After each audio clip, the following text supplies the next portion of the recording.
রাশিয়ার অন্যায় আগ্রাসনের বিরুদ্ধে প্রতিরোধ যুদ্ধ ব্যাহত রাখতে সহায়তা বিল পাশ করায় কংগ্রেসের প্রতি কৃতজ্ঞতা ও অভিনন্দন জানিয়েছেন ইউক্রেনের প্রেসিডেন্ট ভলোদিমির জেলেনস্কি।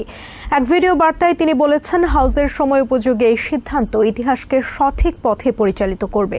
জেলেনস্কি আরও জানান, রাশিয়ার সন্ত্রাসবাদের বিরুদ্ধে লড়াই করতে গিয়ে দুর্বিষহ সময় পার করছে ইউক্রেনের সাধারণ নাগরিক ও সেনারা। এদিকে রুশ হামলা ঠেকাতে নেটোর কাছে প্যাট্রিয়ট আকাশ প্রতিরক্ষা ব্যবস্থা চেয়েছেন ইউক্রেনের প্রেসিডেন্ট। রাশিয়ার বিরুদ্ধে প্রতিরোধ যুদ্ধে ইউক্রেনকে শুরু থেকেই সহায়তা দিয়ে আসছে আমেরিকা সহ মিত্র দেশগুলো। এরই ধারাবাহিকতায় শনিবার দীর্ঘ দর কষাকষির পর দ্বিদলীয় সমঝোতায় হাউসে ফরেন এইড বিল পাশ হয়। $95 বিলিয়ন এই প্যাকেজে ইউক্রেন ও আঞ্চলিক অংশীদারদের জন্য $61 বিলিয়ন সহায়তা রাখা হয়েছে। ইউক্রেন সিকিউরিটি সাপ্লিমেন্টাল অ্যাপ্রোপ্রিয়েশন অ্যাক্টের আওতায় এই সহায়তার অর্থ অনুমোদন দেয়ায় কংগ্রেসের প্রতি কৃতজ্ঞতা জানিয়েছেন প্রেসিডেন্ট ভলোদিমির জেলেনস্কি। বিল পাশের প্রতিক্রিয়ায় এক ভিডিও বার্তায় হাউসের প্রতি অভিনন্দন বার্তা দেন ইউক্রেনের প্রেসিডেন্ট। ইউক্রেনের মানুষের জীবনের নিরাপত্তা ও শান্তির স্বার্থে রাশিয়ার সন্ত্রাসবাদের বিরুদ্ধে স্বাধীনতা সার্বভৌমত্বের লড়াইয়ে সহায়তার প্রতিটি উদ্যোগকে আমরা অভিনন্দন জানাই। যুদ্ধের প্রথম দিন থেকেই আমেরিকা তার নেতৃত্বের ইতিবাচক দিক দেখিয়ে এসেছে, যেটি অব্যাহত রাখায় তাদের প্রতি কৃতজ্ঞতা জানাচ্ছে।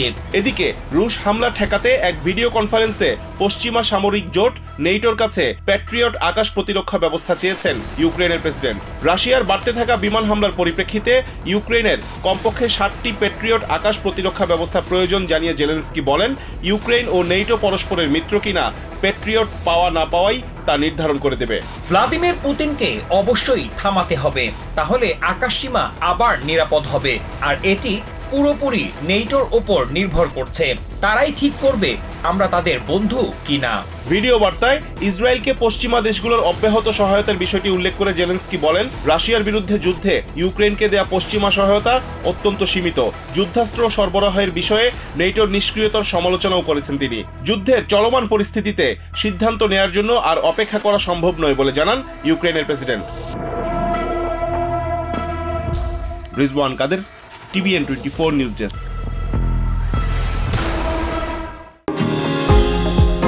নিউ ইয়র্ক থেকে সম্প্রচারিত TVN 24 টেলিভিশন বিশ্বজুড়ে বাঙালির কণ্ঠস্বর।